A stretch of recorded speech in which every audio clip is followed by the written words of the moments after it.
Chapter 30. Hezekiah sent word to all Israel and Judah, and also wrote letters to Ephraim and Manasseh, inviting them to come to the temple of the Lord in Jerusalem and celebrate the Passover to the Lord, the God of Israel. The king and his officials and the whole assembly in Jerusalem decided to celebrate the Passover in the 2nd month. They had not been able to celebrate it at the regular time because not enough priests had consecrated themselves, and the people had not assembled in Jerusalem. The plan seemed right both to the king and to the whole assembly. They decided to send a proclamation throughout Israel, from Beersheba to Dan, calling the people to come to Jerusalem and celebrate the Passover to the Lord, the God of Israel. It had not been celebrated in large numbers according to what was written. At the king's command, couriers went throughout Israel and Judah with letters from the king and from his officials, which read, People of Israel, return to the Lord, the God of Abraham, Isaac, and Israel, that he may return to you who are left, who have escaped from the hand of the kings of Assyria. Do not be like your fathers and brothers, who were unfaithful to the Lord, the God of their fathers, so that he made them an object of horror, as you see. Do not be stiff-necked, as your fathers were. Submit to the Lord. Come to the sanctuary, which he has consecrated forever. Serve the Lord your God, so that his fierce anger will turn away from you. If you return to the Lord, then your brothers and your children will be shown compassion by their captors and will come back to this land. For the Lord your God is gracious and compassionate. He will not turn his face from you if you return to him. The couriers went from town to town in Ephraim and Manasseh, as far as Zebulun, but the people scorned and ridiculed them. Nevertheless, some men of Asher, Manasseh, and Zebulun humbled themselves and went to Jerusalem.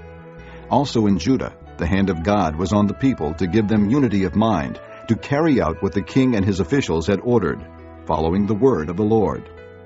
A very large crowd of people assembled in Jerusalem to celebrate the Feast of Unleavened Bread in the 2nd month. They removed the altars in Jerusalem and cleared away the incense altars and threw them into the Kidron Valley. They slaughtered the Passover lamb on the 14th day of the 2nd month. The priests and the Levites were ashamed and consecrated themselves and brought burnt offerings to the temple of the Lord. Then they took up their regular positions as prescribed in the law of Moses, the man of God. The priests sprinkled the blood handed to them by the Levites. Since many in the crowd had not consecrated themselves, the Levites had to kill the Passover lambs for all those who were not ceremonially clean and could not consecrate their lambs to the Lord.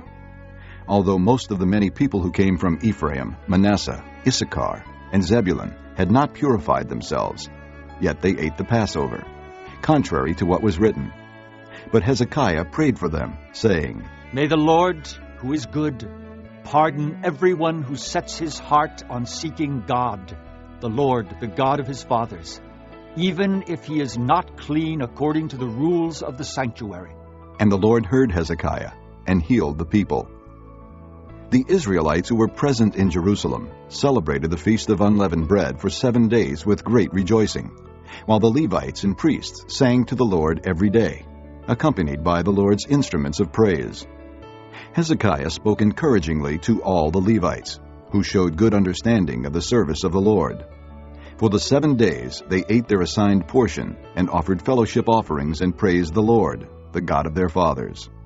The whole assembly then agreed to celebrate the festival 7 more days. So for another 7 days they celebrated joyfully.